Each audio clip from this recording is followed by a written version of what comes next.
Game begin.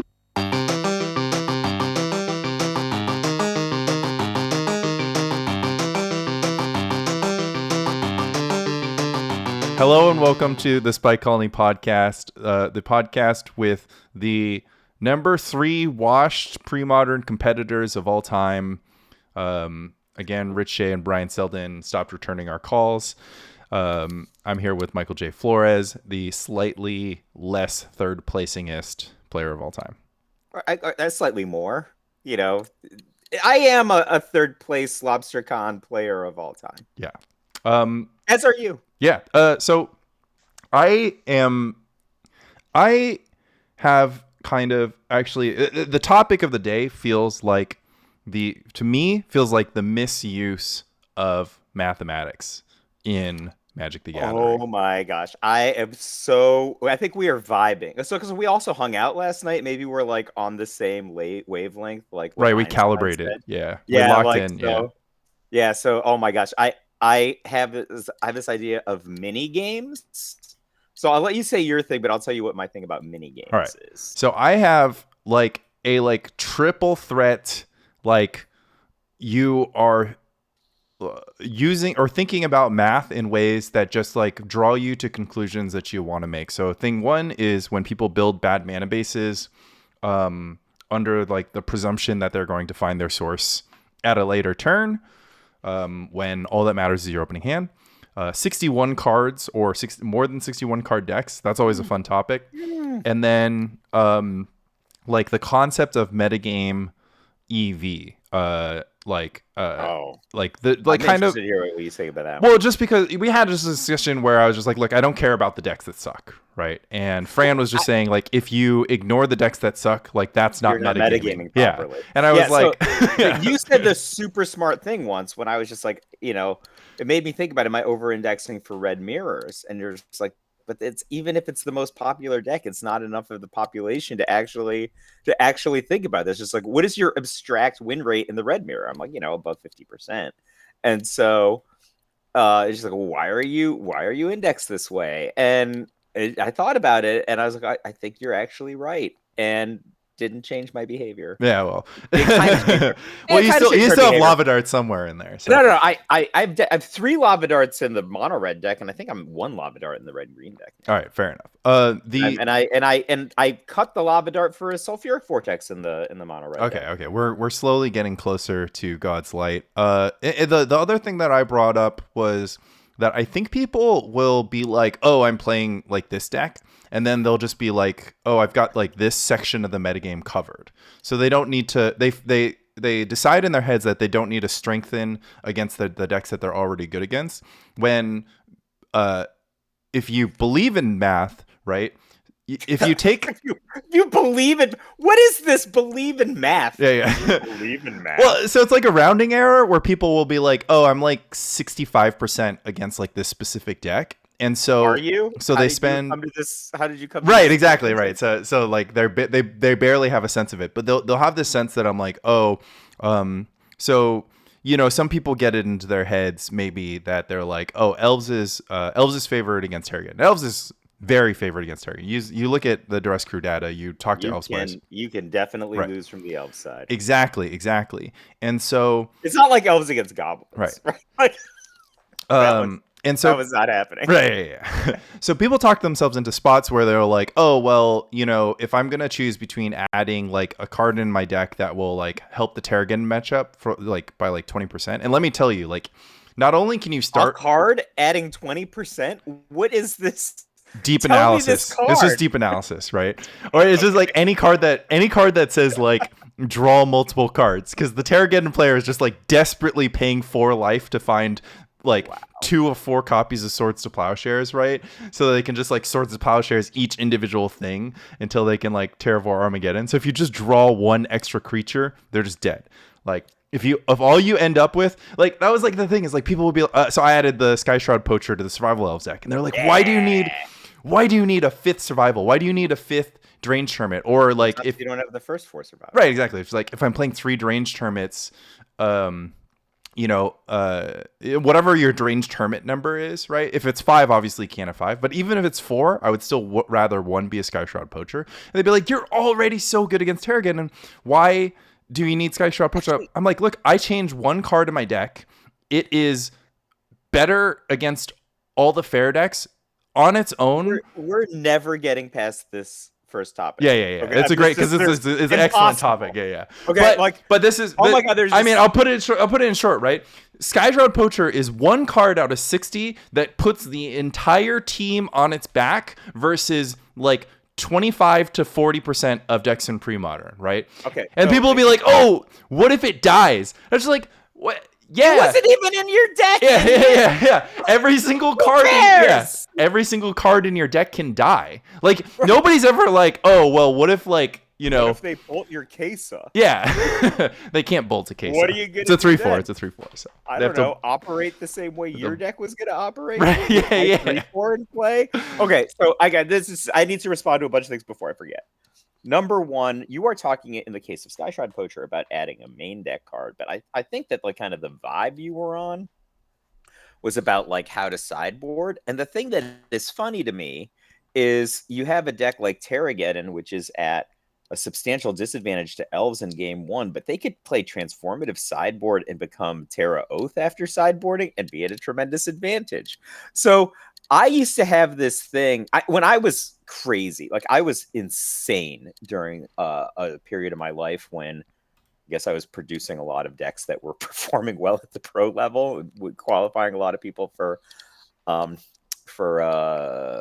Pro Tour and writing on Star City at the time, Star City Premium. And so if I had a bad matchup with a deck that I liked, I would grind sideboarded games until I got a 60% matchup. I'm like, and I always believed I could find a 60% matchup in 15 cards in every single deck. And, I actually never failed. But it is a lot of work to do that. I mean, that's an excellent point, right? So like the same thing about sideboard cards is like, you'll be having a discussion and you'll have your deck that's good against another deck, and then you'll have the sideboard card and it's like, oh, why are you playing this card? You're already good against matchups where this card is good. It's like, okay, well, like I want to never lose that matchup, and people play that deck a lot, right?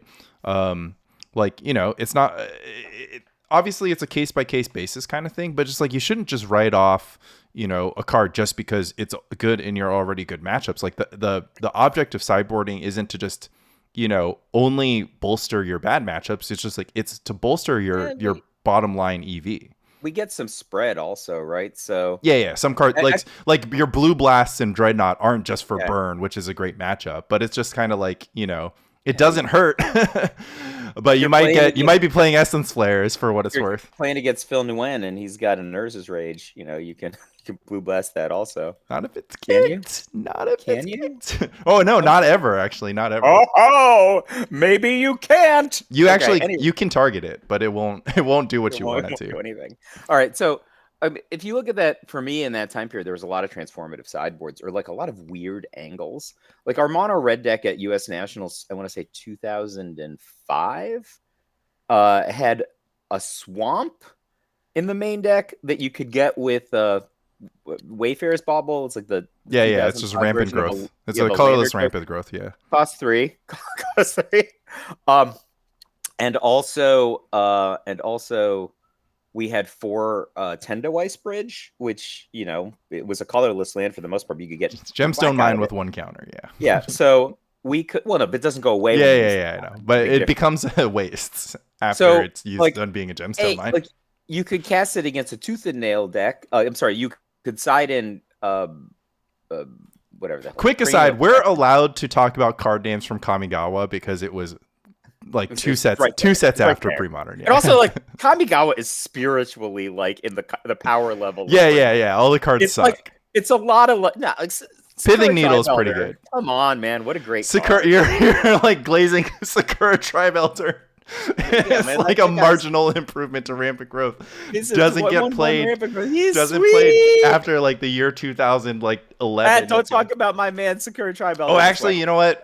Scape Shift decks are playing it in like 2000, as late as 2016. You know. So a big part of what we had is like, you could cast that against Tooth and Nail decks, right? You could take a thing. It depended on the matchup. You could take Tooth and Nail. You could take like one of their payoff cards.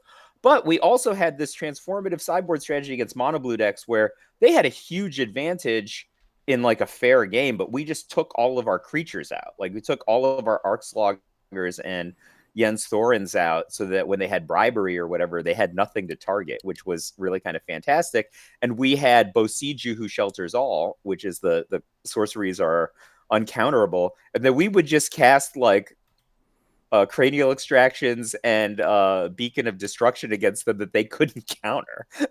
they're just slowly going to be exhausted either of life total or of ways to win. And then we also had this card, Culling Scales, which probably nobody knows what it does, right? It's a 3 casting cost artifact, and I think it's just like whatever the cheapest card is that's on the battlefield, on your upkeep, you have to sacrifice that card. So we would either keep it in play indefinitely with the Sensei's Divining Top, where we would just target our Sensei's Divining Top and then just like put it back on top of our deck so that the Culling Scales would never go. And the opponent, like if they were playing a deck that was like, let's say all Silver Knights, at some point the Culling Scales would eat all of their Silver Knights. So we had a lot of weird angle stuff to win these matchups that were very, very polarized in game one, but we got to a really good place in the sideboarded games. And so and we certainly could win all these matches. Yeah, so culling Scales is a drop of honey for all permanents, basically.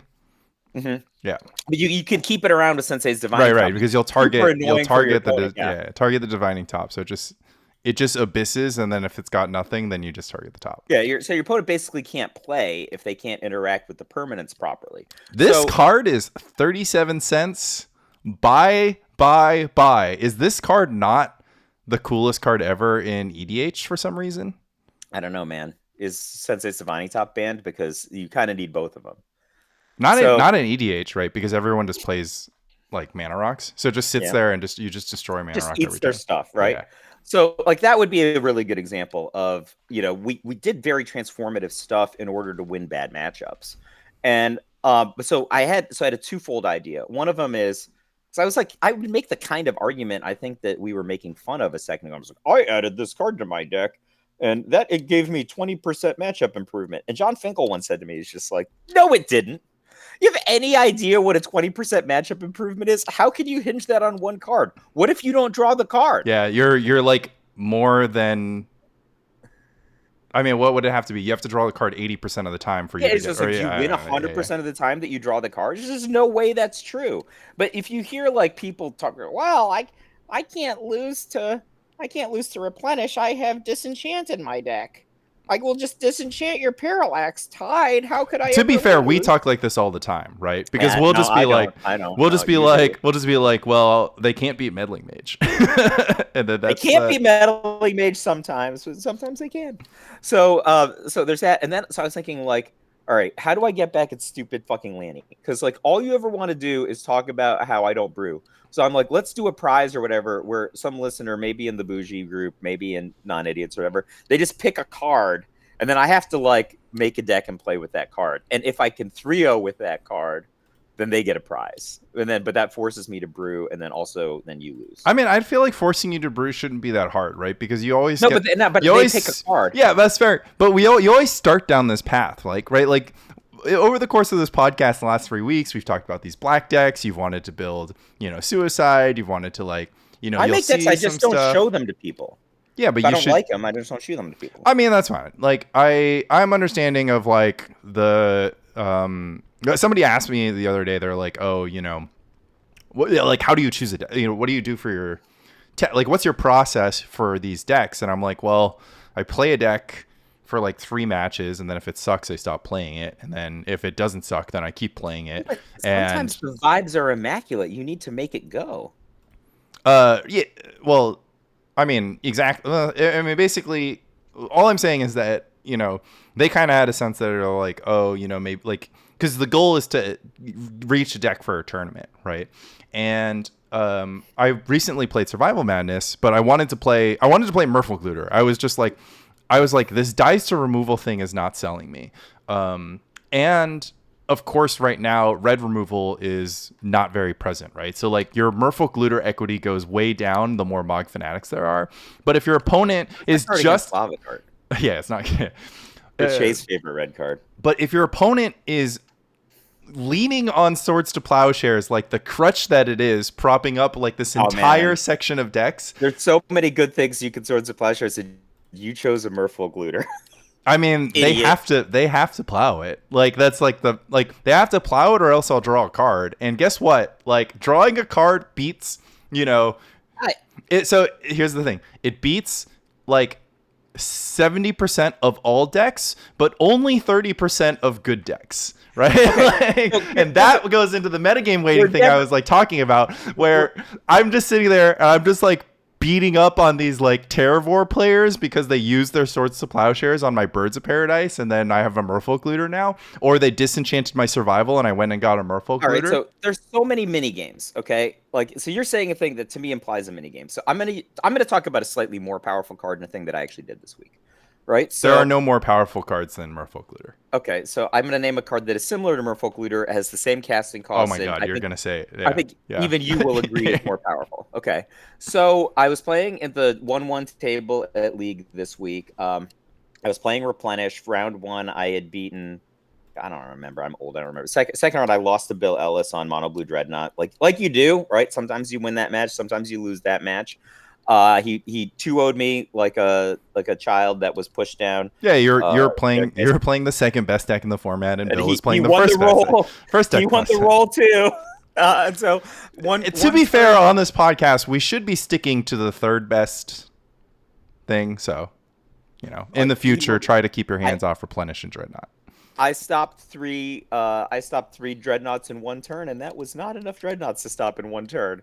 So he just got me, right? So, and that's a lot of cards to stop three Dreadnoughts in one turn. Anyway, so I'm playing at the 1-1 table against Dell, and I believe he won the roll because he landed a Survival of the Fittest, which is a card of similar casting cost to Merfolk Looter with a similar functionality to Merfolk Looter. Yeah, but it's green. It takes a lot of mana to operate. It doesn't madness out circular logic. Not a good card at all. It doesn't curve into Arrogant Worm. I have 4 copies of Survival of the Fittest in my madness deck, but I prefer to see Merfolk Looter. Prefer to see, sure. I could understand that. If they do happen to Mog Fanatic to Merfolk Looter, then I will settle for Survival of the Fittest. So it's in game 1 he landed a Survival of the Fittest, which I think is a mini game for people who are playing Survival of the Fittest, which is my first goal is to get Survival of the Fittest in play. In fact, in our private Discord, I said earlier this week to you, I'm like, well, if I get Survival in play and I'm not playing against X, my expectation is to win the game 100% of the time, right? I said something like that. And I think that's just what's going on in your head when you're playing a survival deck. I have achieved the mini game of landing a Survival of the Fittest. Yeah, now I'm going to win the game. This goes closer to sort of the thing that I was saying, where like every deck is burn. It's just like your objectives are not ambiguous like they are when you're playing mid-range decks, where you just like don't know. Like the cards in your deck don't have any synergy. You don't know what your next draw step is going to be. Like, survival decks are just like, well, let's get survival in the play. And then if I don't get survival in the play, I guess I have to play mid-range Magic. So we actually need to give mid-range Magic a different name, right?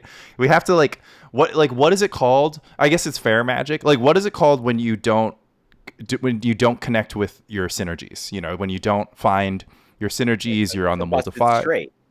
Yeah, so you just lose. So you bluff. You bluff your way out. Yeah. So what happened in my head when this happened? I'm like, oh, this is the worst thing that can happen. So I said to myself, all right. Oh, so Dell has like 1 forest and I think 2 plains or something. Summons the Survival of the Fittest. Also, a quick zoom out. One of the decks that's quite indifferent to Survival of the Fittest landing on the battlefield would probably be Replenish, but we can go. So I'm like, okay. It's not totally indifferent, right? But my head now is I have to go over the top. I have to accumulate resources and go over the top. But the problem is I just didn't have any lands. So I can't, I just didn't have, I had mulliganed into a 2-land hand. I couldn't counter a Survival of the Fittest on that turn, even though I had a mana leak, but he went first. So what ended up happening in the game was I top decked a Seal of Cleansing and destroyed the survival Okay, yeah. You're before like, well, he could use it. Then he had an Enlightened Tutor for the next survival of fittest, and I mana leaked that one. So that's not actually what happened. so you're like, phew. Yeah, but in my head, I was just like, I need to go over the top. What is my game plan to go over the top? And so the thing is, like, he has the mini game of having resolved the survival, but all that does is it creates a mini game for me, right? So instead of playing like a regular resource exchange, I can't play a resource exchange against the survival deck, right? He is going to be up 1 to 3 cards per turn, just on basis of the survival. Yeah, this is why survival of the fittest is very good against decks that are like very hinged on Swords to Plowshares, and then to a certain extent, like even resilient to like cataclysms and Wrath of Gods that aren't backed up, or cataclysms that aren't backed up by Terravores. I mean, I wanted to just like spell this out very plainly, like. The Opal Wave thing, Fran is saying that I'm overstating this. I don't think that I am. The Opal Wave thing is very bad for survival decks. And it used to be there was one Opal Wave deck, and now there's 2. And the reason there's more than 2. Dell was playing one. He was playing the Philnuin. Oh, right. And there's also the like Fringe survival deck with Opal Wave. Supar Wave deck, which is a deck with with 1 Academy Rector and 1 Opalescence. And Oromancer Parallax Wave interaction. He had Oromancer. So I wanted to close the loop. So we've talked about it on this podcast before, but basically the survival player, whether it's survival elves, HFEB, survival rock, or survival madness, you put survival of the fittest on the battlefield, and once survival of the fittest is on the battlefield, the only difference between all 4 of the decks that I mentioned and many more is just like the distance you are to winning the game, right? So in HFEB, you're probably going to win the game in 2 turns. Elves, you're probably going to win the game in 2 turns. 1 turn. Yeah, 1 turn if you have an excellent start. Elves, it's weird. Sometimes you can win the next turn. Sometimes you need to build a lot of stuff. It depends what the rest of your cards are. Right. But the fact of the matter is, you can draw multiple cards and get action out of them. Elves kind of like, even if it's playing multiple spells, one of them is a 1/1 for 1. Right? Yeah. Like they're not generating like a combination of tonnage and power. And by power, I don't mean power and toughness. I mean like they just are getting an accelerator as their so the key difference here, right, is that the HFEB deck will untap on the turn after they cast survival, and they'll have access to like maybe 4 mana because they had Birds of Paradise, maybe they had Wall of Roots. They'll have like this little bit of mana. They'll do a little unearthed Palinchron trick to create a small ritual. They'll like invest mana in 1 turn to like survival things together, and then on the next turn they'll cash in on that investment, exiling Elvish Spirit Guides or using unearthed Palinchron trick. The Elves deck can untap with survival and just have 7 mana to start, and then use the survival first to create ritual effects by using the untappers, and then of course also get the payoff. I think that if you ask me how many games ended the turn after survival of the fittest was cast, Elves versus HFEB, I actually think Elves is the winner here. And the big difference is that HFEB wins all the games after it casts its Hermit, and the turn after Elves casts its Hermit, the Deranged Hermit, the Deranged Hermit versus Hermit Druid thing is generally won by Hermit Druid, right? So, however, but the point I was making is, all survival decks win the game after they have survival, hopefully for a couple turns. I've seen it go the other way, but generally speaking, that's how it happens with elves, like powerful survival decks. So that doesn't include Madness and Survival Rock. Mangu Elves doesn't have a combo kill. Yeah, Mango Elves will just take 2 turns, right? Instead of he just accumulates more elves. Yeah, one of them is being a tribal force mage. Yeah, like Mango's Elves deck is never going to be like next turn win. It's always like turn after that win, which for many people is fast enough. If you're up against not for me. Yeah, if you're up against Replenish, you might not. Sounds like a 4th place LobsterCon player's way of doing things. So the big problem is you have this survival deck. It typically has lots of Birds of Paradise, maybe some Wall of Roots, or other mana dorks, right? So the Opal Wave deck, once you've cast survival, gets to just cast Parallax Wave. And Parallax Wave acts like Parallax Tide when your board is like double mana dork. And then after that, Opalescence follows, and it just picks up the survival as well.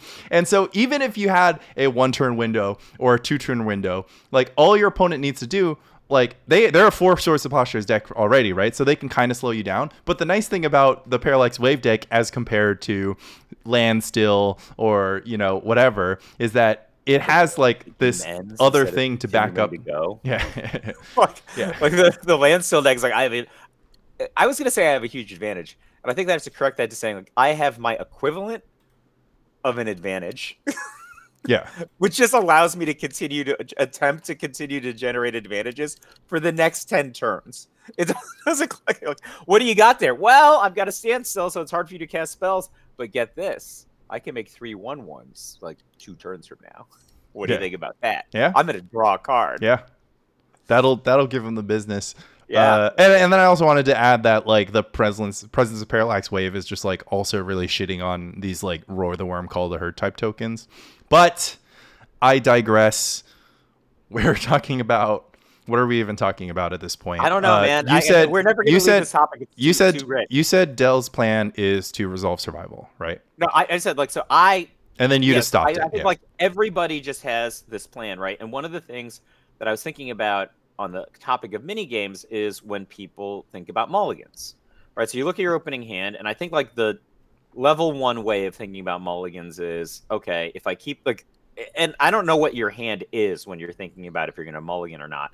Probably it's like 6 spells and a land or something. And you're just like, what are my chances of drawing a land in the next 2 turns is the mini game that they're playing. Yeah. But the problem with that mini game is even if you hit, it doesn't mean that you win, right? Like, well, it better mean that you win. Otherwise you should mulligan.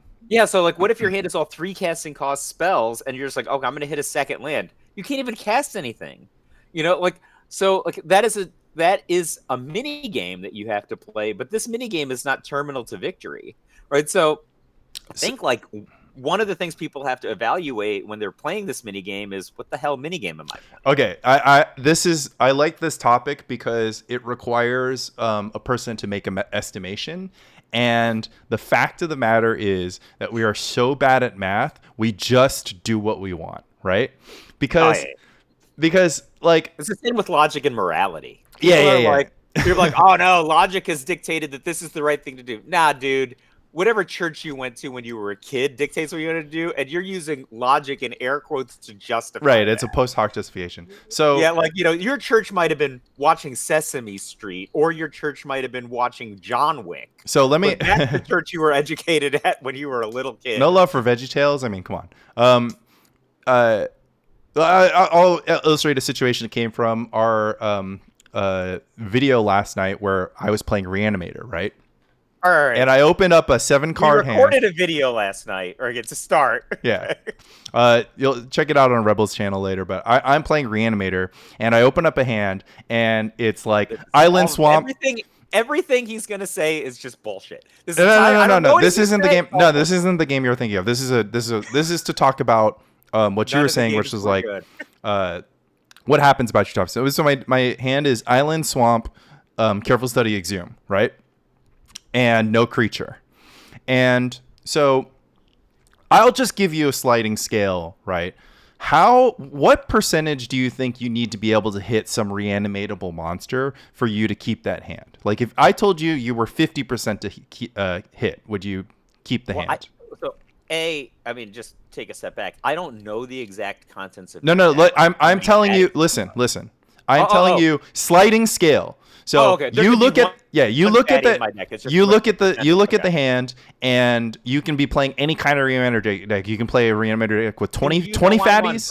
No, you just I'm on burn. You're just on the play in the dark. Wait. So I don't know. Wait, what's your hand? Island Swamp, Careful Study Exhume.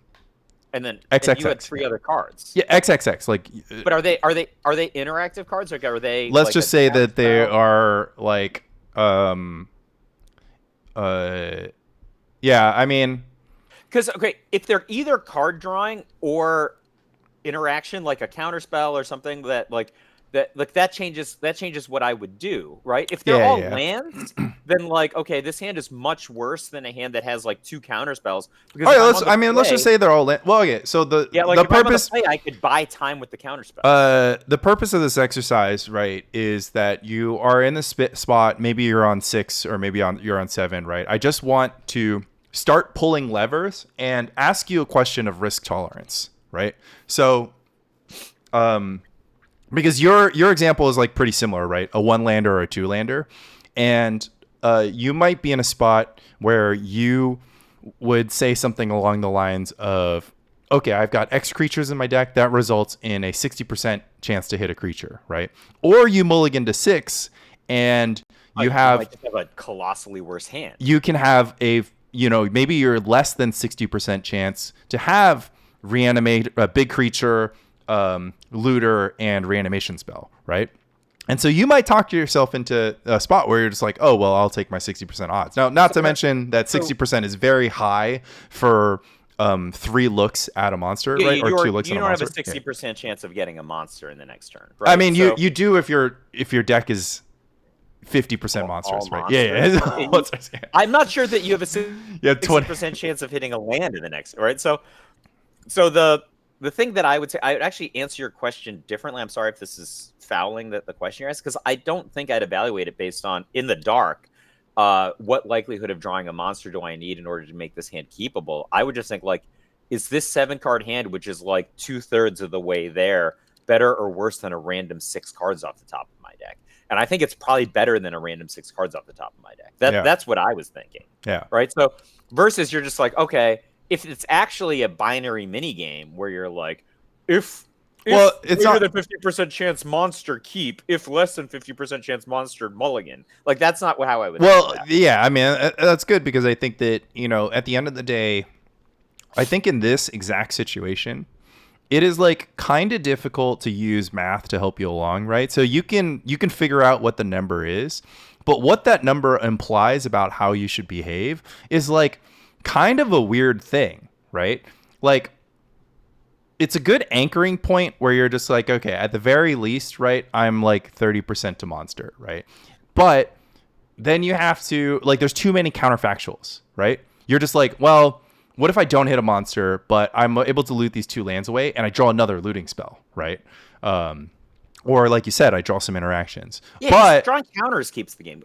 That's okay. But what if I super blank and I just draw more reanimation spells and no monsters, right? Okay, like, and then you go into your 6-card hand, you're like, well, like, how are you supposed to think about the range of all the possible draws in the world? Spoiler alert, you probably just did it before the match started, because decks are built around thinking about what happens if you draw the cards in them, right? But that's like a topic for another day. So fundamentally, if we were to try to have like a mathematics-driven discussion about this, you would have to be able to like confidently make, some sort of assumptions about the equity that various hands carry.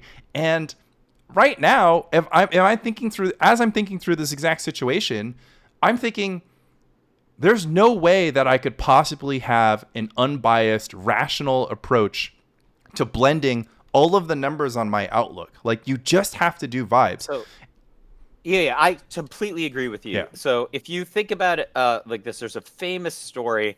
I think it's Mark Lapine. It's been literally like 30 years at this point, but like, I think it was Worlds 2008. Playing for top 8, he's playing the standard day, and red deck is the best deck in standard at this point, and he's playing Drago, which is terrible. It's a terrible matchup against red deck, right? And he keeps his hand, which has 2 sea sprites and no lands. So he's just like, the point that I'm telling this story close to 30 years later is that this was so notable at the time. And when he got interviewed by Gary Wise afterwards, she's like, look, this bad matchup. I have 2 sea sprites, right? Like I can't cast a sea sprite on the first turn anyway, right? So, okay, what am I going to do? Like, a fair hand, I'm going to just get run over by their average hand. If I can actually deploy these sea sprites, I might win. And he drew 2 lands. Yeah, this is blanked, 1 in a G flying pro red against and he blanked Jackal Puppet. I think he blanked Ball Lightning because of how the rules worked back then. So, and he just like sea sprite, right. And he just got the time to win the game. Right. If you have pro red, that's like infinite toughness against a red creature. Against a Ball Lightning at the time, I think. Yeah. Right. So, and it was like a great argument, right? Which is just like, look, if I just mulligan to 6, right? What if his 6 has a sea sprite and 2 lands though? So. And the Mulligan rules were worse, right? He just would draw 6. Yeah. And put 1 at the bottom, right? The Paris, yeah. Yeah, so, but his argument was just keeping he had 2 sea sprites. So he's just like, what else could you ever want? And he's like, and his deck has 28 lands, right? He's just like, look, And Yeah. it's not a question of like, I do this all the time, right? Where people will just be like, keeper mole game 2.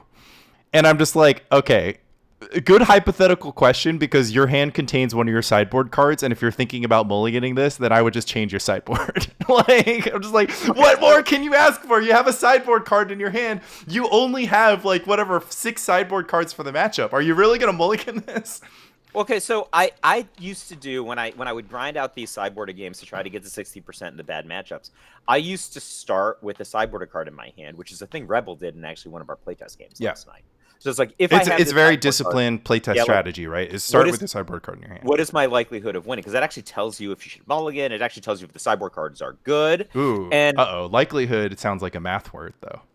Okay, I mean, even if you're gonna vibe check it, right? Like, if I draw disenchant, is my deck more likely to beat replenish or not? Is or to what degree in my 0% matchup so far am I more likely to beat replenish if I draw a disenchant or naturalize in this case? And the answer was loss, cheat with a naturalize in my opening hand, never hit my third land double drop. cheat. I have to like pretend you don't have naturalize because I'm playing meddling mage. Win by a mile, right?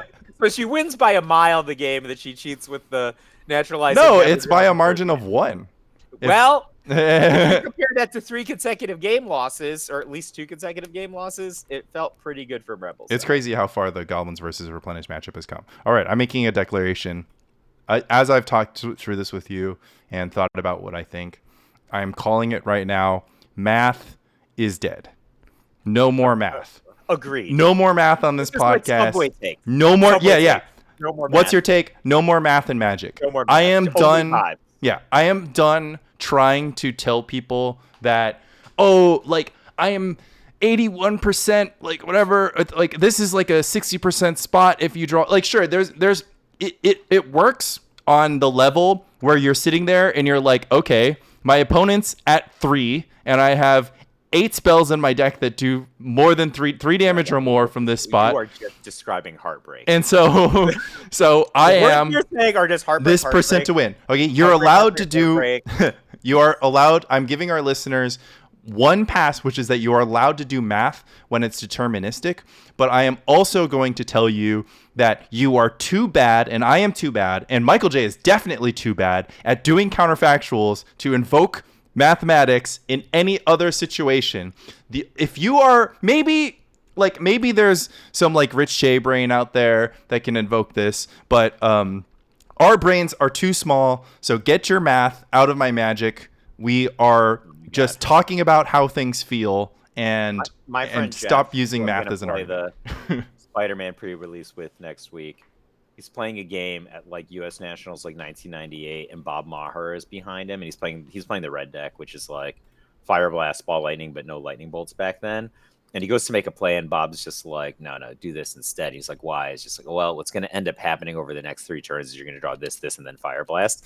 And so he just makes Bob's plays, and then he just draws XY Fire Blast. Like, Bob's what's going to happen? He's just like, how did he do it? All right. And like, so those guys, I think, could probably math it. To be fair, Bob is allowed to reveal the top card of your library, and you put it into your hand and lose life equal to its converted mana cost. So, well, this is the real Bob Maher, and he's just like, and it was, so your opponent loses life equal to the mana. Okay. Yeah. So what ends up happening in this case is maybe that was the first encounter either of us had. This was in the late 90s of executing a game plan over the course of multiple turns instead of just like, I'm gonna jam my Ball Lightning this turn. Instead of use all your mana. Like the first thing was like use all your mana, and the second thing was like, what if I do this, this, and this? Yeah. And he's like, why wouldn't I jam my Ball Lightning? It's just because you're trying to win the game, not just cast a Ball Lightning. That's why.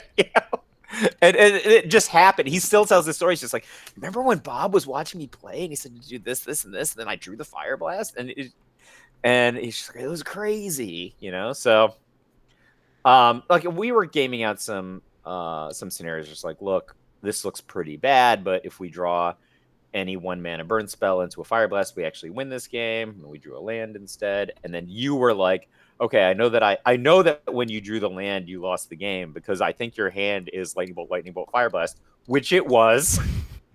And you're like, That will leave me at 2 if you drew a land. You needed to draw Shock, Lava Dart, or Lightning Bolt to win the game. And Rebel's like, how did you figure that out? You're just like, look, the worst case scenario for me is your hand is Lightning Bolt, Fire Blast. If that's your hand, I'm at 2 at the end. Yeah. I don't have to think about what happens if it's you just drew Shock. a land, Yeah. right?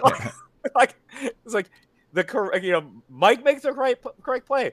Cast the ball lightning and send with everything. That's how you maximize damage. But you can't kill me unless you drew a 1-mana burn spell. And so it was like flabbergasting. I'm like, yeah. So I'm like, all right, here's the play. And then you're like, count it up. Yeah. the moon was popped.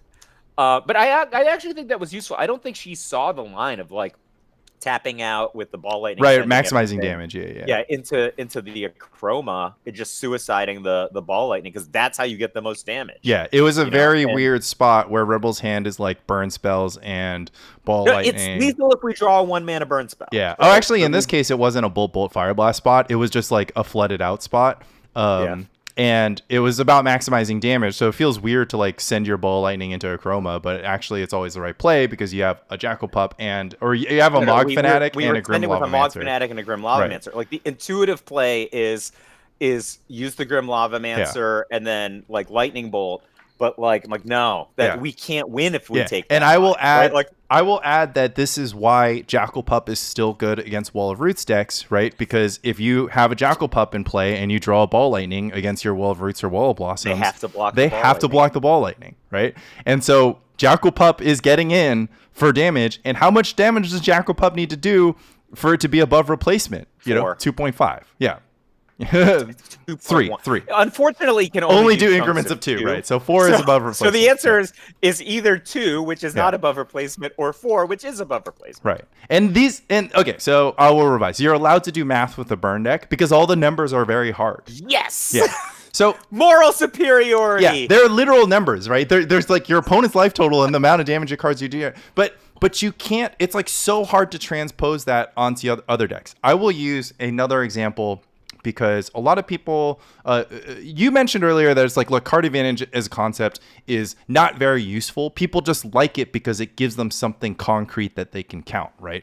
It gives them, because, math isn't a thing that exists for us to, argue with each other and feel smarter than another person. What if you're a female professor and you're just describing the Monty Hall problem? Right, yeah, fair enough. Because I think in that case, it might be exactly No, it's literal. It is meant to give us, some grasp of comparing one thing to another, because you look at this and you're like, there's 2 things. And you look at this and you're like, there's 1 thing. So you're like, well, 2 is greater than 1. And you're like, haha, I've done math. I've successfully solved the problem. And, so with burn, it's really obvious. And with card advantage, it just lets people talk about it, right? You're like, okay, well, what's the difference between a Whispers of the Muse, no buyback, and a deep analysis, right? It's just like, well, deep analysis draws 1 more card, and then it can even draw 3 more cards, et cetera, et cetera. And we got into this discussion. Tempo is like a very popular discussion. And I was just like, what's really annoying about tempo is that it's sitting right there in front of us, like the unit of measurement for tempo. And people just like talking about all this other stuff. I'm like, look, what do you think the unit of measurement for tempo is? 1 mana spent. Really? Yeah. I think the unit of measurement for tempo is a full turn. And that utilization of tempo is about taking away a future full turn, which is different from what you're talking about, which is the 1 mana spent is a subset of a full I will expand on that. And so I like yours because it gives you kind of this hippie type finger on the pulse of the game, right? You can feel the flow. You I dazed your whatever, I wasteland your whatever, I set you back 3 turns. Because I think one of the things about a card like Wasteland, right, is that if you're trying to count mana spent, you're like, well, actually, I spent a mana, right? I tapped a land, and I wastelanded a land that might be tapped. So I actually spent a mana. Think about the leverage. But I removed 4 mana from your future because you would have tapped whatever. Yeah. So if you think about if you think about a turn, right? So I this is a combination of Brian Weissman and Eric Taylor theory, and it's not fully encompassing. So this stuff is from the 90s, but a turn has two inherent components, and Chapin would say there's more than two inherent components, and then there's like some corollary components. But the two inherent components are you can play a land, which late in the game you don't even necessarily do or want to do, right?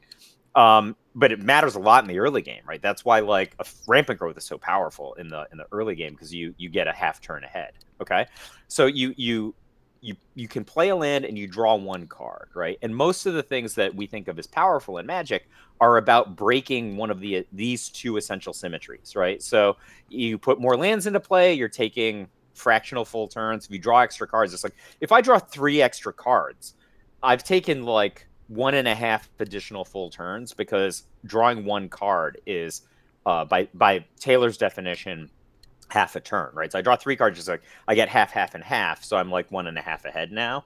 But what ends up happening is when you wasteland somebody, and let's say you're like, when people are like, oh, I'm playing a tempo deck, like usually it means like I'm playing a 2/1 or a 3/2 for 1 mana, and then I'm going to kill you before you can deal with them. Yeah. When you wasteland them and they can't cast Wrath of God now, you took away their draw step, and you took away their land drop. So you're just like, I traded my land drop for your future land drop, and I Ravenous Rats the Wrath of God in your hand. Maybe only for a turn, but you don't get a future turn because the game. Okay. Unfortunately, I came in thinking one thing, and now I'm thinking about a triangular thing. So I want to say the reason why I wanted to apply a unit-based measurement to tempo is like actually it is math, right? Well, it's numbers. This is a non-math pro analogies podcast. Yeah. Math is dead. I told you that math is dead. Analogies are live. Long live math. So but you mentioned it on the podcast before. You're like, people just like card advantage just because they can just make sense of things, right? They can just make sense of like one card. Yeah, they can just point at one thing and this be like, this is more than another thing.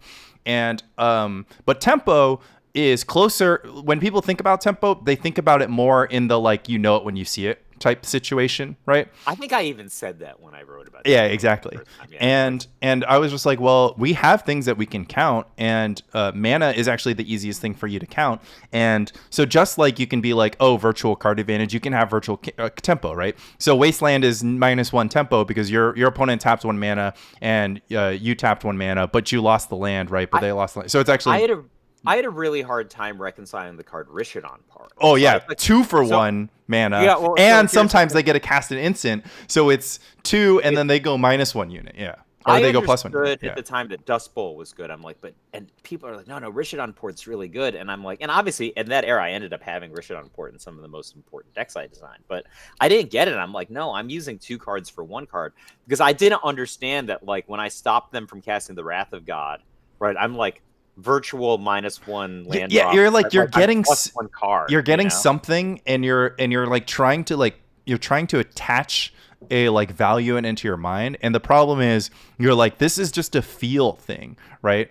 Like no, if somebody's got expensive sorceries in their deck and like cards of multiple colors, and you cut off their red, right, you're right, but that is an extreme, right? But like there's texture to all of this, which is just like, these are cards in your deck, and sometimes you're playing Wasteland into a deck that is slightly more Wasteland agnostic, and that actually kind of got me into my third thing, because a lot of the stuff we're talking about is about the length of the game. So there's 3 things that are happening, right? You draw a card, you play a land, and you get an attack step. You get an attack step. Somebody dies or doesn't die. And so I did really bad math, right? I was like, you get 9 extra mana on the play. I'm like, no, you only get extra mana, which is the amount of mana you spent on the turn that you killed your opponent, right? Because you got to take turn 5 and your opponent didn't. You got to take turn 10 and your opponent didn't. Regardless of how many mana you get, look, it's a useful rule of thumb. All of these levers sort of start affecting each other, right? Which is just like, okay, if tempo is all that matters, why don't I just play a deck full of 1/1s? Like, well, tempo interacts with card advantage. If you play a deck that only has 1 casting cost spells, on turn 5, you're not going to be able to spend 5 mana. And then all of a sudden, your opponent, who has a 1, 2, 3, 4, 5 curve, is going to spend better mana. But what if you just killed your opponent on turn 3, right? Then your opponent lost all of the tempo and all the card advantage. So This is highly contextually driven, right? I agree, but let me explain to you why I like to paint in broad strokes with this topic, right? So I don't want to get into the nitty gritty about this. A while back, I made a joke. I was like, Sylvan Library's tempo. And people were just like, Sylvan Library is the least tempo card you can imagine. You tap 2 mana and you... It's not the least. It's not the least I can imagine. But what about Gush? That's a good one. But you actually make a mana a lot of time when you Gush. So okay. Maybe. But what if it's your second turn? You play your second land, Gush, and say go. Discard. Anyways, when I said this, it was outrageous. It's like, how can you say Sylvan Library is tempo? It's not a creature. It's not a counterspell. It's not a wasteland. It's not a removal spell that trades for a more expensive card from your opponent. It's just like none of these things that we know of as tempo. And I was just like, listen, I'm going to cast this Sylvan Library because it's in my deck. I'm going to use all my mana for the turn. And let me tell you about every turn after I have Sylvan Library. I'm going to continue using the mana in my shitty mid-range deck that is really bad at drawing cards and playing on curve unless it gets to Divining Top every single turn, which leads me to my overarching point. It's like when we talk about tempo, Mary's style is even more tempo. Yeah. It's cost 1 less mana. But because Sylvan Library sometimes lets you choose when to draw 2 cards and let you use all the mana on the turn that you do that actually gets all the tempo back that Mirri's Guile gained. So and that's a big thing. That's a big deal. And I think that we only consider the third tripod leg, which is the attack phase / the life cost of Sylvan Library sometimes, and we consider the land dropness, mana utilization, and card drawing all the time.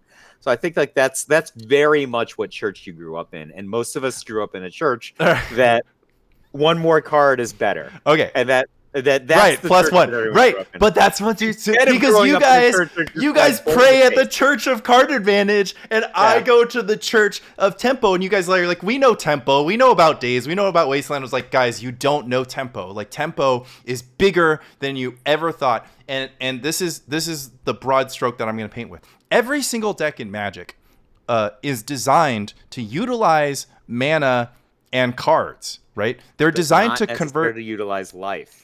Or life. Oh, life is lever life one. The thing, it's a little bit complicated, but my point is just every deck is trying to convert the cards in your hand, the mana you're playing, your draw step, your attack step, and your land drop, is trying to convert that into advantage.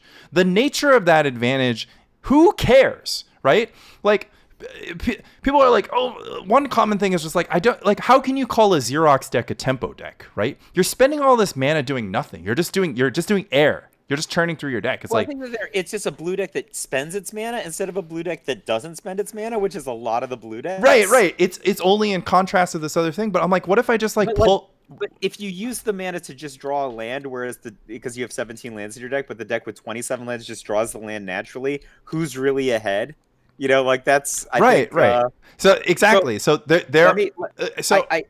Look, you're sounding like math, and I'm going to say an analogy. I think everyone kind of get this. So I had a boss who asked this question once, which maybe isn't an appropriate thing to say in a work context. But then I think that there was an episode about Freakonomics about it years later, right? And the question was, what if we lived in a society where the social chemical that people used was marijuana instead of alcohol? Right? And at a time, this was the early 2000s, using marijuana was illegal, much more fringe, yeah. Yeah, it was way why would you ever do that, right? But now I think about it, it's just well, alcohol has so many negative health outcomes, right? The biggest argument against alcohol I've ever heard was it's not just that such a vast majority of people who are convicted of crimes, at the time that they were doing the crime, had alcohol in their system. It's this overwhelming percentage of crime victims have alcohol in their system, at the point where they become victims of crimes, versus marijuana has almost no negative health outcomes. In fact, people have done all kinds of experiments of if I just smoke weed for 30 days am I going to be a better archer at the end of 30 days than I was at the beginning? And the answer oftentimes is yes. And you're just like, look at like LeBron James and Usain Bolt, who are the best people at their respective sports.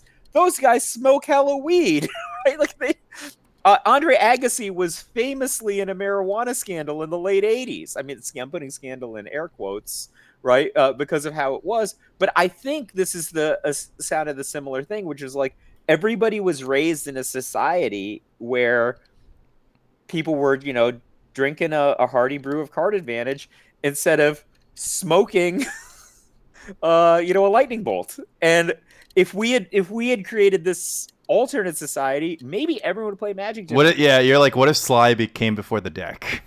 Yeah, like that's actually because the deck emerges in 1995, and Sly emerges in late 1996, and all of the main thinkers in Magic had already been cemented in the Church of Weissman at the point that this deck exists. And when Chapin plays it in Pro Tour Dallas 1996, people are like, why would you do that? You can play balance. Right? Like, and you could play balance and land tax and Zurin Orb. And he went undefeated in the Swiss and then lost to a deck with balance and Zurin Orb in the top 8.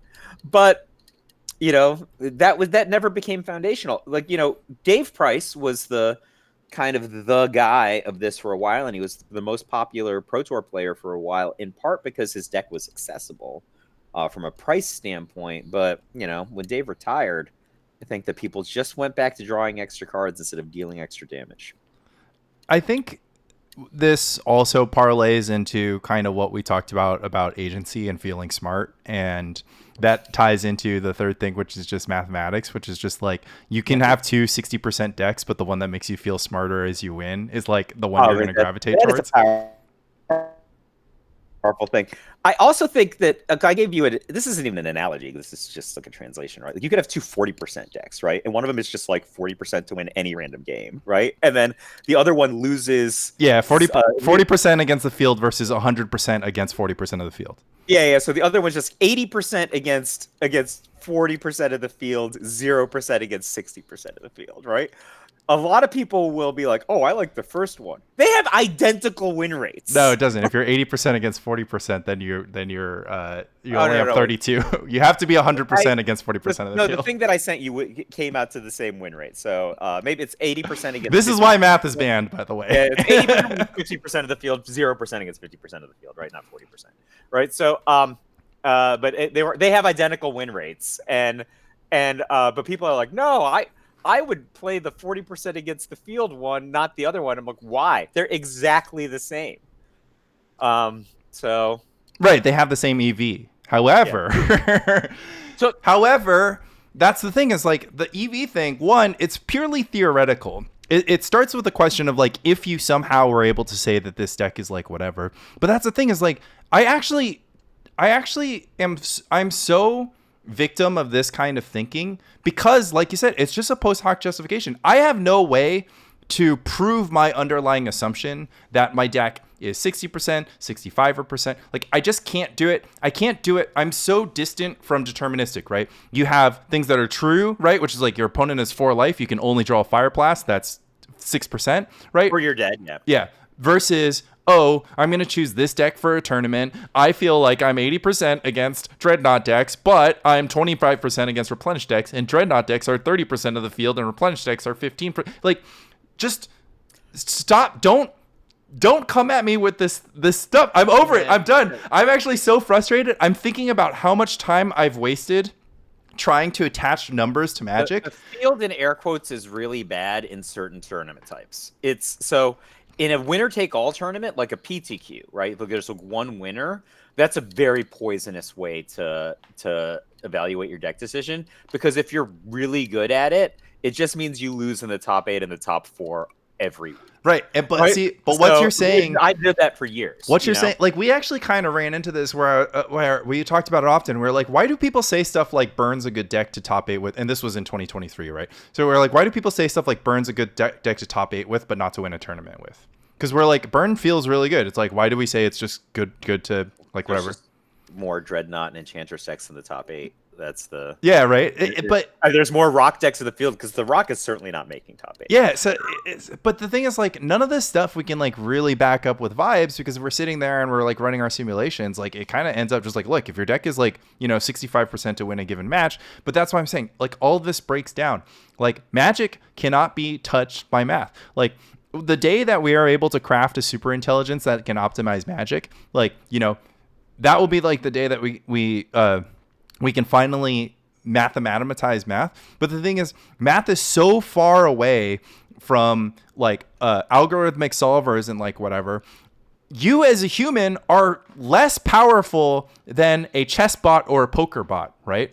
So just be a human and like figure your shit out. Play 61 cards, play a horrible mana base, play a great mana base, but like, free yourself. What kind of Johnny Colony bullshit are you? Play 61 cards in a horrible mana base? I'm doing both at the same time. Well, I would prefer you do one or the other. One or the other. Okay. So Mike, I had a fun question. I had a fun thought experiment. So we're gonna play War, right? I was gonna try to use poker, but let's do War, right? Okay. So War is Tops trumps. Yeah. The card that I reveal has to be bigger than yours, and then I win that round, right? And we bring our own decks to War, right? So you get a 52 card deck, and I get a 51 card deck, right? And my 51 card deck is a standard 52 card deck, so I can. But on the trump, do we get the other person's card, or we just let's leave that out? Okay. I'm trying to simplify here, right? So you get 52 cards, you get a standard 52 card deck. I get a 51 card deck because I get to remove a card from my deck, right? So we show up to the table, and I'm pretty hyped, right? Because I removed a deuce from my deck, and you've got 4 deuces, and I got 3 deuces. So in this game of War, I am X%, a very small percentage. I've got equity. I've got edge on you, right? This is like. I don't know how the game ends. That's the, like, is it we're dealing 1 card and it's a 1 card win? Yeah. I mean, if it's a 1 card win, it's close to 50%. Right, but I have one less, so I have edge. Yeah, you have edge, but it's not a large edge. Vegas was built on 1%, isn't that the? Yeah, but on infinite repetitions, we're playing one. We're gonna play infinite repetitions. If it's infinite repetitions, I don't know how the game ends. If you run out of cards, if you're not taking my trumps, and if that happens, then the game normalizes. No. We're playing 100. Mike, you're like failing number 1 of the thought experiment. A deck with 1 less deuce is going to win more War. It has edge. I agree. Okay, that's all I'm trying to say. So that is the logic that we use to talk about Magic decks, right? It's like you get to do 60. It's all iterative. If you're doing 61, no, I'm saying this. I'm saying, like, this is why you play 60 instead of 61, right? People do the math, and they're just like, look, legitimacy, like, whatever. I'm just using a simple analogy. The negative edge is not that bad when I play 61. No, that's still not what I'm saying. I'm just saying, like, no. I mean, argument for and against, right? Argument for is you get to take a deuce out of your deck, right? It's like you can identify the deuce, and you can take it out of your deck, and you get to play 60 cards. And if you're playing 61, you are playing with an additional deuce. There is a worse card in your deck, and it can be removed from your deck. Always play 60, always play 60. But, Mike, hear me out. What if I don't know which one of my cards is the deuce? What if I accidentally remove a jack? What if I don't know? Play 61. Play 61. The risk of removing a jack from your deck is actually much, much, much worse than walking around with an extra deuce. This is a really ingenious thing to talk about, and I don't want to tell people to play 61 cards. Play 61 cards. What about when Ben Rubin won a Grand Prix playing 64 cards? Yeah, play 65. Play 70. So, if you're saying you're making your deck and you're just like, I honestly just don't know what the worst card is, and I don't want to be wrong about what the worst card is, then don't be wrong about what the worst card is, right? So he was playing I think he was playing like a teamer beatdown deck, and everyone, like, I think Kai was just like, just take out these 4. Like, there was like these weird cards. I think it was like a 1 casting cost counter. Yeah, take out a daze. Yeah. That only works if you have like a 4-power creature in play. It's like I think it's like a force spike. Stubborn denial. It is a force spike negate split card. Yeah, but it's only negate if you have a 4-power creature, right? Yeah. So I think Kai was just like, take that. I was also just like, take these cards out. They're like the weakest. And he's card. like, no, I want to have this deuce because this is a deuce ace split card. Sometimes I draw it and I lose the game because I draw it. And sometimes I draw it and I win the game for draw it. And guess what? I'm not good at math. I don't know how many games I'm going to win or lose. I just want to have the card in my deck. I don't know if it's a deuce or an ace. Ben's deck had a little more mana, as you might with a 64 card deck than a 60 card deck. And Chapin's just like, actually, this is an ingenious deck design. You don't take out the stubborn denials. And I'm like, what are you talking about? He's just like, look at the construction of this deck. This is a tutor deck. And I'm like, huh? Because he has so many fetch lands. Like he's like, the presence of all these fetch lands actually counterbalances the higher land count. But if you think about it, it's just like, what is the value of a single parish in Napster? What is the value of a single Stromgald Cabal in Napster? Right? And I'm like, the presence or lack of that card will turn a matchup, right? Like if you have a Stromgald Cabal, you generally beat Replenish in game one, like well over 80% of the time. If you don't have it, it is a slightly weighted coin flip in their favor. It's a huge delta just having the one card in your deck. And he's like, what if your entire deck was built like that? Because I guess he's like, if this allows him to create this fucking mana maze. Like, right. But like, it's all tutors. Once you start adding too many bullets, then you have more bullets than you have tutors, and then you start running into problem. But because what you're describing is you're like, okay, well then that means those cards are aces. This is actually a logic that applied when people were playing 80 card decks in like sort of the Yorian era or the Valakut situation, right? Which is like actually. The tutor way is kind of a good way to skirt around it, right? Which is just that, like, okay, I know I want to play a deck. Let's just reason by extremes, a thought experiment, right? It's like I just know I want to play the deck. That's the only way I know how to reason. Analogies, yeah. So I know I want to play a deck that has like that 80% of its mana base is fetch lands, right? I'm just all fetch land payoff, so I want nearly every card that I draw to be fetch land.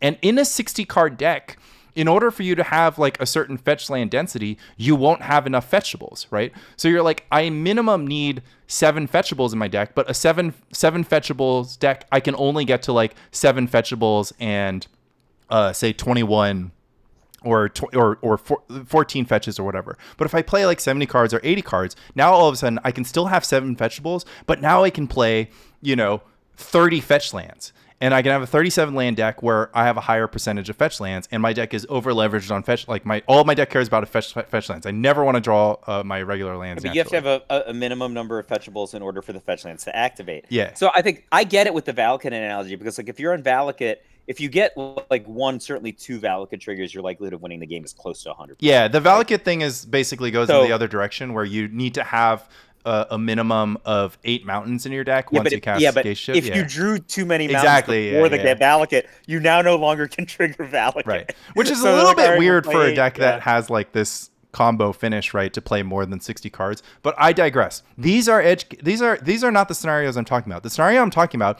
is just like you're sitting there, you're looking at a deck, it's 61 cards, and you're like, what should I cut?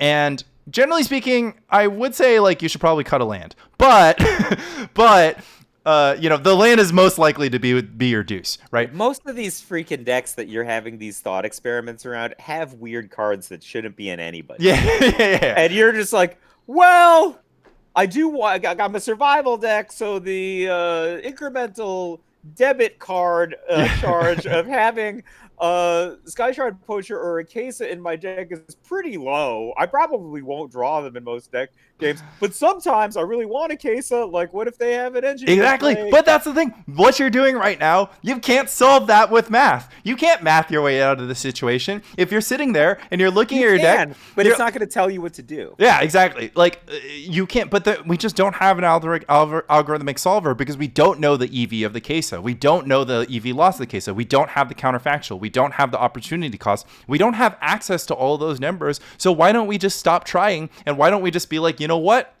I like Kesa. I want her in my deck, but I also don't know what to cut because well, all my other cards look really cool, like, and I want all 60 of my other cards. So I'm just going to rock 61, and maybe a 50 matches from now, I'm going to feel a little bit better about finally going down to 7 Llanowar Elves instead of 8. This is so mind-blowing to me. I know I already invoked Freakonomics 1.5 times, but when I read the original Freakonomics, one of the most telling things to me was in the foreword. They basically lay out the models. There's only 2 models of the world, right? You can either be an economist or you can be a religious fanatic. Right? It's like there's only 2. You're an economist or you're a religious fanatic. And I'm reading this at the time and I'm like, I am an economist. Yeah, and like, I am an economist. I am so smart. I make such rational. Oh my God, I'm a religious fanatic. Yeah. I'm not even close. These are the traits of a religious fanatic. And I'm like, I am a religious fanatic. And I have been trying to be an economist so hard ever since reading that book. But I was definitely in 2003 when I read that book, or 2005, whenever it was, I was a religious fanatic, and I probably still am. And listen, this is a great analogy because the world needs economists, but we need to acknowledge that economists, the current economists, suck at their job. They're not that, like, Freakonomics is about how, like, how everybody's wrong. Everybody's wrong about everything all the time. The experts are wrong. The mathematicians are wrong. Actually, it's the religious fanatics are wrong, and the mathematicians said it one way. But that's the thing. There's so much noise. There's so much chaos. We don't know what's a deuce and what's an ace. We can only just kind of guess how it feels. We should. The thing revision. Like, we're not economists and religious fanatics. We are just a differing range of religious fanatics. So, but when I was reading, like, you and I were discussing, like, the stupid blue-green madness deck yesterday. Yeah. And I'm thinking to myself, I'm like, Lanny is a fucking religious fanatic who thinks he's an economist. I'm done thinking I'm an economist, though. You are just. I am a card-carrying member of the Westboro Baptist Church of Merfolk Looter. Okay, like, I love this. I'm just like, I'm just a religious fanatic. All hail. 2 wonders. It used to be that I was like Hoyp was just like, oh, Lanny Huang's like the voice of reason on the podcast. I generally agree with Lanny more than Mike. And I'm sitting here and I'm just like, I'm a fucking fraud, gaslighter, bullshitter. Like, I have been so, like, fixated on trying to solve this problem that I know that I can't solve, and I've just been directing my thinking I feel like I've just been thinking about problems the wrong way. Now, granted, like, I said the thing in the beginning, which is like, you need to be able to look at a 2 and be like, 2 is greater than 1, right? You need some kind of compass. You need something. You need something to anchor your thinking. But I think what I'm saying, the sober thing of Math is Dead is really just like, just stop yourself when you start doing too much math, right? Stop yourself after the point of 2 is greater than 1. Don't get into a place where you're just like, well, 2 times 0.5 times potentially 0.8 is bigger than 1 times 2 times you were whatever. Right all the time because your math was so good, but you had no joy. Yeah, that's here. There's never any joy. So, I mean, I was thinking. I imagine that's how Rich feels. Okay. I was thinking about this. I'm like, what about the 1 wonder in Psychotog? There's like 3 to 4 other creatures in your entire deck, and you've got a wonder, right? And it's like, well, of course you have a wonder. It makes your Psychotog unblockable. You have 1 fucking wonder and no way to find it. And it doesn't have any text unless you have a Psychotog. What do you do? Play a 2/2 for 4? Yes, actually, I've seen it happen. I have done it. I've plowshared so many wonders. Oh my God, getting your wonder plowshared is so bad, right? Like, and I was playing against SWB. I just cast the wonder because his ivory tower was destroying me, and I needed to get more damage. He plowed my wonder, because the Psychozog was certainly not going to kill it. Yeah.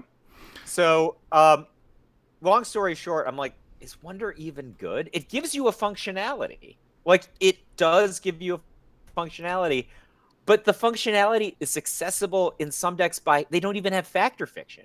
Right, so I was playing a deck that happened to have factor fiction, but some Wonder Psychotog decks don't have factor fiction. So their only way to get Wonder in the graveyard is by discarding it to a Psychotog that's already in play. Yeah. Or like a weird overdraw situation. Yeah. Like, no, I totally agree. I sit there. Wonder vibes. I sit there and I'm a Wonder non-believer, and there's just Wonder believers. And guess what? I'm not going to reason with them. I'm not going to tell them that they should put another card in their deck because it's more useful in more situations. Is upheaval a better wonder? Yeah, I just don't know. I don't know. Maybe it is. Maybe it isn't. Like, I actually think that we, as self-proclaimed experts, thanks to being the third best pre-modern players in North America in 1 year and then the next year, I think that we overrate our ability to make predictions. And as a result of us overrating our ability to make predictions, we discount the vibe check that happens when you pick up a deck and play it. I just always want to play Sylvan Library Abundance.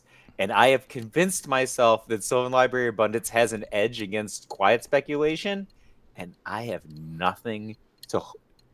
no reason to believe that that's true. That's fine. I mean, look, other than that, I like it. You can start. I think you can definitely start from a place of basically a hypothesis or a gut instinct. But I am going to like vibe check myself whenever people have a deck that they like that they're performing. They make a statement about it. They make an insane statement. Like, I need Wasteland in my Madness deck, or I need Kesa in my Elves deck. I've always been a Kesa fan, but you know, I own a Kesa, so I'm like, okay, I could get in on this. Yeah, and you know, granted, we do need people who make wild hypotheses, right? I mean, Elves isn't a good example because, again, secretly, I play more Elves than everybody. I'm just like a super Elves guy. I'm just sitting here. I only play Elves just when nobody's looking, right? I love Elves. It's just everybody plays Oath now. But you know, I think there's two things. One is just that, like, sometimes a newcomer to a deck is able to ask a question that people who are entrenched in the deck aren't able to, you know, sort of grasp. And then they start trying to convert what they have, right, which is instinct, which is intuition, which is boomer intuition. Yeah, exactly. So, you know, we do this all. I mean, the Jackal Pup thing is a good example, right? It's like for forever, everyone just believes that Jackal Pup is a card you side out just like all the goddamn time. And I just had a moment. I'm just like, what if you just never, ever? What if you're the best burn player? Ever side out Jackal Pup? Yeah, it's Aaron's Andy. The best burn player. It's probably Andy. Mike is the best burn player. Say Andy. Yeah. So Andy's just like walking by last night. Just like, why didn't you just do this? Yeah. I'm like, oh God! Andy's so much better than I am at my specialty deck. Yeah, go away, Andy. We're at Andy's house. The coda to this thing from the Bolt Bull Fireblast thing is we just spent like 15 minutes talking about how 8 is less than 10, right? And Andy walks over and he's just like, "You probably win if you just deal 7 different instances of damage to this Phantom Neshoba." And we're sitting there like, that's not possible. You can't deal 7 to it. And he's just like, yeah, you just bolt it. You block it with Jackal Pup, ping it with Mog Fanatic. Next turn, you untap. If you draw any burn spell or you use the Barbarian Ring, you take the last 2 counters off. Now, nobody has anything, but you're playing a deck like Reanimator and I'm playing a deck like Burn. My draw steps are, and I was like, go away, Andy. Nobody wants to hear your strategy dealing with a Phantom Nobody wants to kill Andy. a Phantom Neshoba with their burn deck. Like that's a 10 for. You're telling me I should 10 for 1 this? It's like, guess what? It's actually better than dying. It's actually better than dying, right? Anyways, but yeah, you know, it's just like those moments where it's like, look, I can't tell you why necessarily, but like I've played a lot of burn. You had the unlock. Andy doesn't play the mini game. Yeah, he just doesn't play the. I just realized he just doesn't play the mini game. He just makes the best play. Oh my God! Because all of us we're just shortcutting. I think that we're just Andy does have a mini game. His mini game is like, how do I pass the turn here? It's because he has the opposite heuristic, right? Because we're always just like, how do we kill? Andy's default gear is how do I survive? You know, he's a Tide player. He's a combo player. Andy win so many games where he just throws away 2 to 3 cards a turn. He's just like hurling cards into the graveyard. And I'm like, how can you win? And he ends up winning, you know? And I'm like, he's just like needs a Chain of Vapor for a future Tide combo. And he's just hurling the Chain of Vapor onto how do I survive? Save 2 damage. And he's like, it was right. You know, like, I don't know, man. Yeah. He doesn't play the mini game. I think it's look, I'm kind of losing my shit right now because like we have this podcast and we like to talk about things and we like to try to learn from them. And like, I'm kind of like trying to grasp at this like sort of unsolvable problem of Magic. And I was just like, how do you talk about this thing anymore when it's just so hard to like handle all of this stuff? Like, what am I going to say? Like, look, there's just nothing that you can say right now. Maximize joy. Yeah. I mean, well, I get joy from winning. let me tell you about Merfolk Looter. So, all right, there you go. Maximize joy. I get joy from winning, so I want to try to. I want to try to win more. You get joy from tapping a Merfolk Looter, so you should do that. you don't get joy from tapping a Merfolk Looter. I used to play Merfolk Looter back in the day. I think I don't get joy from playing. I think you're like a recovering addict. You're just like don't get joy. Don't get me back on that Merfolk Looter. Days foil decks that have basic forests in them. How about that? I don't get joy from that. Hear me out. Don't play Days. Don't play foil. Play Merfolk Looter. What kind of world do I live in that everybody loves attunement and everybody hates Merfolk Looter? I feel like I'm taking crazy pills. Like, Merfolk Looter is goated and attunement is trash. You're telling me it's the other way around? Like, come on. Okay. Goated is strong. Get me out. Aquamoeba? Are you kidding me? Aquamoeba is better than Merfolk Looter alone. No! I will not stand for this. The hell out of a Jackal-Pup. It blocks the hell out of a Jackal-Pup. I will not stand for this. And it doesn't have summoning sickness to discard a stupid arrogant worm or whatever. I will not. Get me out. Merfolk Looter is it. This has to have been the Spike Colony podcast. I have to clock in for a shift at the bar. But thanks to all our listeners. Banger episode. We still have way more to talk about. This is my favorite episode ever, and we didn't even get past the first topic. For example, Goblins beating Burn in the Spring Fling Finals. And I see that you've strategically ended the episode. I filibustered. I filibustered.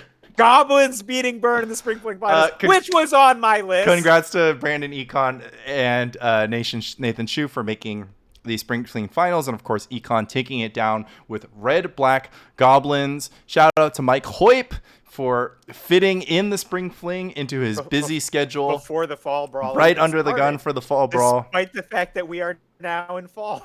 Shout out to LobsterCon. We are pulling for Ty Thomason to close it out in this top 16 with his Twiddle Vault deck and bring the Shark back to the New York, New Jersey area. Do we call him Sacred Torch? He doesn't have a crew, so he's Sacred Torch, right? I don't think. I mean, we could adopt whoever is good. I mean, like if you watch the returning Mike Long, talked about, I'm preparing for this big Star City event, but I won't be playing in it. He played in it, but under an assumed name. Apparently got a warning in the first round and was mad that all of the young people didn't recognize him, don't know who he is while playing under an assumed name. But if you watch his video, he adopted a lot of people into the Tongo Nation who just happened to be pro tour. They're just in the room that I don't know were actually in the Tongo Nation. He's like, oh yeah, Kyle Rose was really good. I'm like, yes, he was. I don't recall him ever being on your team though. All right, here's the deal. We're buying Ty Thomason Fogo de Chao after he takes home the Shark, and he'll be Order of Sacred Torch when that happens. But Plataforma this time. This has been Spike Colony. We love you. Keep it on. ko-fi.com/Spike Colony if you want to join the secret Discord. I want to say that you should be very liberal with, if you're in the Discord, dropping your decks in and having Mike and us deck tech it. This is just a thing that you should do. If you don't want to do it, it's fine. But there's so many good ideas. Yeah. I had somebody message me and they just asked me. They asked me for a deck tech. They were a supporter. Or they were planning on supporting. I'm like, oh yeah, of course. That's why it's there. Here's the other thing. I'm gonna post in the regular Sacred Torch. Non-idiots Facebook. Oh, regular Sacred Torch regular Discord, Sacred Torch Discord that you just offered to buy Ty Fogo de Chao when he takes home the trophy. But I don't have the photos. I think you have them. So you could put the photos of us from our Fogo de Chao adventure last month. You could even put the one that I'm not in. Yeah. that this is the champion's picture. Yeah, this is a champion. Yeah. Right? This is what happens when you top 16, because he already locked top 16. So the top 16 Plataforma Fogo de Chao. for Ty Thomason. Oh, and I know you got to go, but this Thursday we're losing a real one, which is Jeff Ferris. Oh fucking shit. worst. We should do a whole fucking episode. Worst. I mean, we should do a whole episode. Yeah, let's get him on. We should have Jeff on. I think I've probably said this on the podcast. And we're not losing him like he's dead. He's just moving to Portland. No, he's just moving, right? And he's just like, it's like, I'll be at LobsterCon. Don't worry. He, like, stops playing. Fuck you, Jeff. Yeah, we're never gonna see you again. Never gonna see you again. But like Jeff Ferris was, I as a third place LobsterCon player of all time, I just only kind of got there because Jeff beat me at a Tau House meetup. I was convinced to play Rifter. To play Rifter, and Jeff showed me what a Terrageddon deck could do to a deck with no counter spells that needs 7 land in play. And he demolished me at a meetup, and that was the first time I thought about, well, maybe I should play a deck that that doesn't let auto lose to this. And in fact, I played a deck that blew up everybody else's lands. Yep, and you were you were one scoop BK away from the trophy. I mean, who knows? One shot, one kill. Oh, who knows? Because we are bad at counterfactuals. You don't know. You don't know. There's no math in this universe. And I did. There is only religious fanatics. People who finished ahead of me are Flint Espel and Rich Shea, both of whom are much better than I am. Right. So because if you did win, you didn't deserve it. I'm up that's against for sure. Rich in the finals. Yeah. That's actually what happens, right? So I beat. I don't know. Rich like Zer's weirdings you the hell out of that game. It'd be exciting to watch. I mean, he still had Triskelion and Phantom Neshoba in his deck back then, so I think maybe I would have had a better chance than like the current version of Rich Shea. Armageddon. So who knows? But I mean, literally, who finished ahead of you? Itai and Brian Selden. We do not have a leg to stand on. We're just supposed to shut up about these third place finishes. All right, fair enough. Brian Selden, yeah. Just a couple of schmucks. Wait, there's just nobody. Don't worry about it. All right, love to see it. Love Spike Mulligan.